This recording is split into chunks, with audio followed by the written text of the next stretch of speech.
Hey, welcome to the Conservative Caucus podcast. What I'm going to play for you now is a discussion that I had on election night as results were coming in on WLW Radio in Cincinnati with my friend Dan Carroll. And he was with Gary Jeff Walker. They were doing election night coverage. I'm urging you to listen to these because it'll give you a sense of where things were going.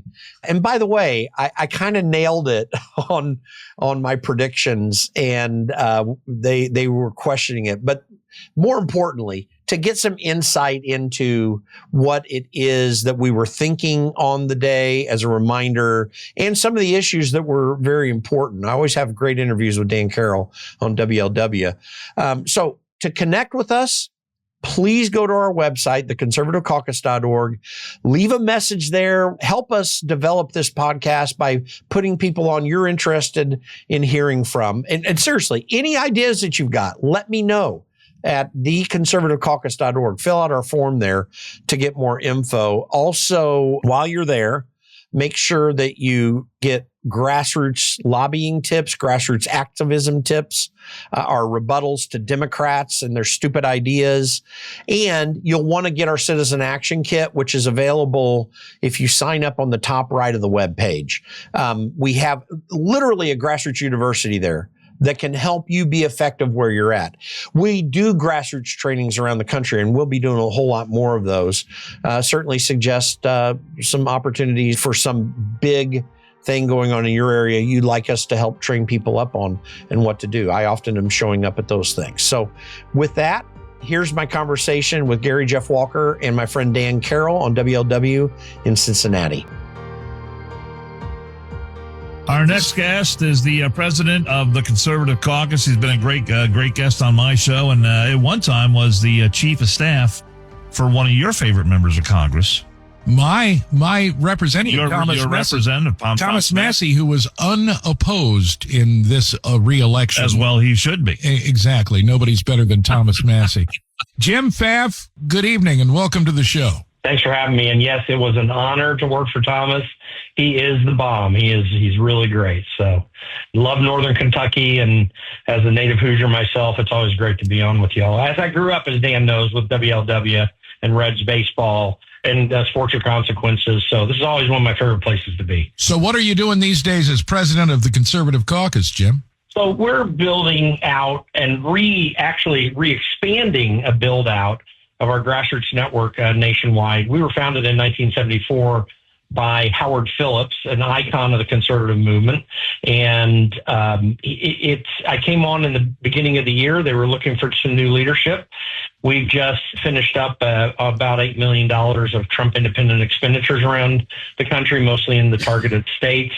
And we're just making people aware of how they can be effective at the local level to actually change politics. So I'm bringing 30 years of experience in both grassroots politics as a general consultant for a while to try to help people get things done. So, Jim, a couple of days ago, you made a very bold prediction on your X feed, and you were looking at worst case scenario, 291 electoral votes for Trump.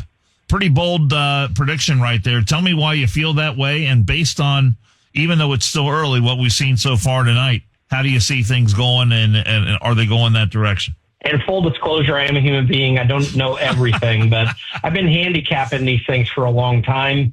And I've missed it a few times, but I predicate this upon two particular states going Trump's way. Pennsylvania, which I think actually may end up going solidly his way based upon numbers that I'm seeing. I'm connected with Scott Presler and Cliff Maloney, who have built out this massive voter registration and get out the vote. That guy's done a great job. Unbelievable job there. Yeah. Well, so far, Philadelphia and Allegheny, they're 15% and 30% respectively. And in Pennsylvania, there's a solid Harris lead right now, but it's way early.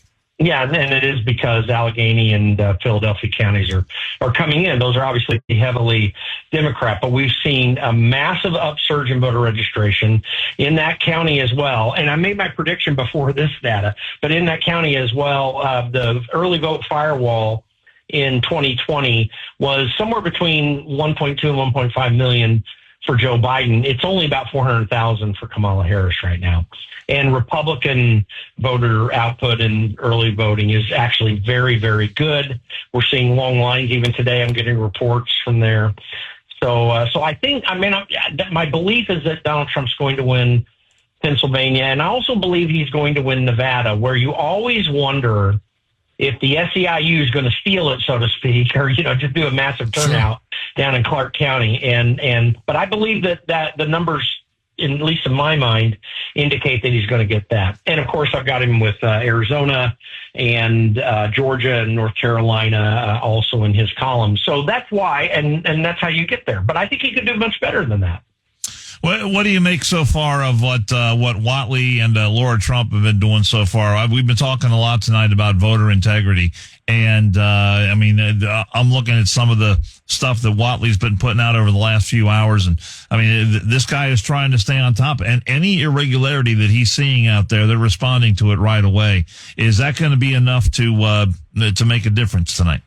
Well, we'll have to see. I think there's a lot we don't know about, but one. And I'll also add to that, your observation is correct. Whatley does seem to be at least up on these big things that have been taking place. Mm-hmm. Mike Davis of the Article 3 Project was also praising him, and I trust Mike's judgment as well. I'm not close to Whatley, but, there's possibly some things we don't know about, but there is in this. Well, we got to remember something.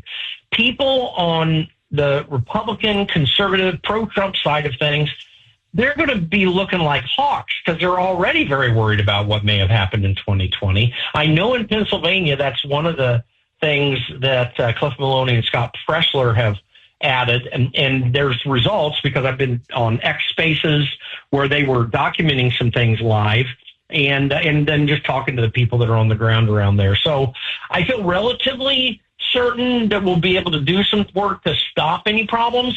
But, something big can show up. And I really do believe we've got, in fact, my organization over the next 2 years, we're going to spend a lot of time on election integrity because the way we do elections, this is Mark Elias's election, the Democrat lawyer, Mark Elias. We run Mark Elias elections. We don't run American elections. And we run Democrat elections. We don't run American elections doing all this massive mail voting. So we're going to have to change that. And therefore, there's always a chance for a big problem that we may not be able to anticipate. Well, I hope that you get some good sleep tonight, if that's possible. And I hope that we wake up tomorrow with some positive results. Jim Pfaff, president of the Conservative Caucus, former chief of staff from my congressman in the 4th District in Kentucky, Thomas Massey. I've never talked to you before, Jim, but that instantly makes you one of my favorite people that you work so closely with Thomas. You do know how blessed you are to have Thomas Massey as your state rep. And it's glad to be on. And I love the big one, WLW. I'm a big fan, always on your side. So just call upon me anytime, and I'm glad to be here. Hey, great work, Jim. Thank you very much. Great talking to you, brother. Okay, before we get to a closing portion of the podcast, I just want to thank you for listening to us, participating, giving us ideas on the Conservative Caucus podcast. It's really important to us. We're grateful for that. Be sure to check out the show notes. There's going to be more info there. I'll probably make sure that we have links to the actual predictions that I made on my X profile so that you can see and get a date stamp on there to see that I actually kind of came up with this. And, I've done this for a long time. I think I understand a lot about politics after about 32 years of doing this. So some of that comes just with experience and sometimes it's just flat out luck. But anyway, we want your feedback. Let us know who you'd like us to talk to on this podcast. These are radio interviews. We're going to do one-on-one interviews. We want to get your ideas on who you'd like to hear from. There might be something going on big in your area, and there's a key leader there. We would be willing to interview them. So email us at info@theconservativecaucus.org.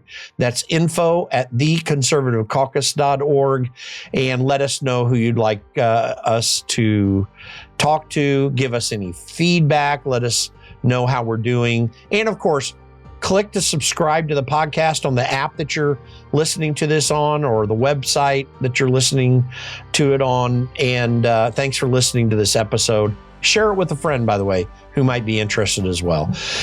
With that, here's some final closing thoughts on this interview with Gary Jeff Walker and Dan Carroll at WLW.